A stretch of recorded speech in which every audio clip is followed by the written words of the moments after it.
మాచర్ల నియోజకవర్గంలో graduate MLC కూటమి అభ్యర్థి ఆలపాటి రాజేంద్ర ప్రసాద్ ప్రచారం చేశారు. వెల్దుర్తిలో మాచర్ల ఎమ్మెల్యే జూలకంటి బ్రహ్మానందరెడ్డి నివాసంలో మీడియాతో మాట్లాడారు. ప్రత్యర్థులు ఎవరిని కాకుండా ఎవరికి ప్రగతికి ఓటు వేయాలని ఆలపాటి కోరారు. ఎన్నికల మేనిఫెస్టోలో చెప్పిన ప్రకారం నిరుద్యోగ భృతి కల్పిస్తామని, యువతకు ఉద్యోగ అవకాశాలు కల్పించడానికి కృషి చేస్తామని చెప్పారు. 4 లక్షల పైచిలుకు యువతకు ఉద్యోగ అవకాశాలు కల్పించే దిశగా నారా లోకేష్ కృషి చేస్తున్నారని ఈ సందర్భంగా ఆయన గుర్తు చేశారు. మంచి ప్రభుత్వానికి మద్దతుగా ఇవ్వాల్సినటువంటి అవసరం మనందరి యొక్క భుజస్కంధాల మీద ఉంది. అలాంటి భావంతో ఈ విజయాన్ని మనం ఆహ్వానించాలి.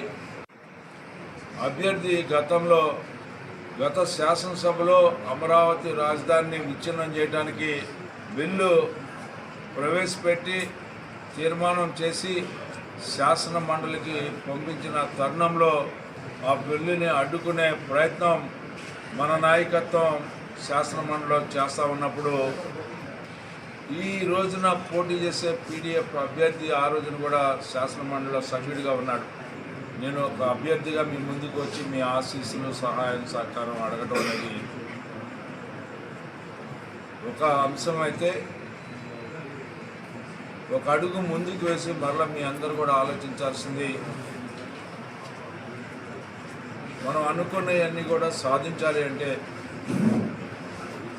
ఈ కూటమి నాయకత్వం అనేది కొనసాగాలి అంటే ఈ విజయాన్ని చేకూర్చి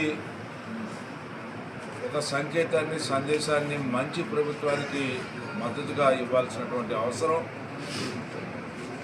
మనందరి యొక్క భుజస్కంధాల మీద ఉంది.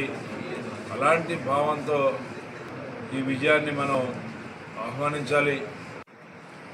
అభ్యర్థి గత శాసనసభలో అమరావతి రాజధానిని విచ్ఛిన్నం చేయడానికి బిల్లు ప్రవేశపెట్టి తీర్మానం చేసి శాసన మండలికి పంపించిన తరుణంలో ఆ బిల్లుని అడ్డుకునే ప్రయత్నం మన నాయకత్వం శాసన మండలిలో చేస్తూ ఉన్నప్పుడు ఈ రోజున పోటీ చేసే పీడీఎఫ్ అభ్యర్థి ఆ రోజున కూడా శాసన మండలిలో సభ్యుడిగా ఉన్నాడు.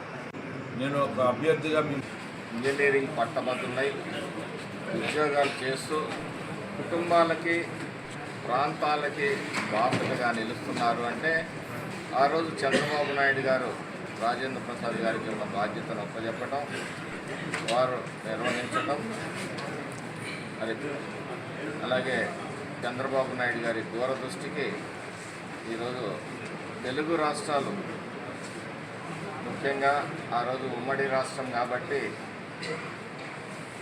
మన రాజధానిని బేస్ చేసుకొని అనేక కంపెనీలు తీసుకురావటం, నేషనల్ ఇంటర్ నెల్లూరు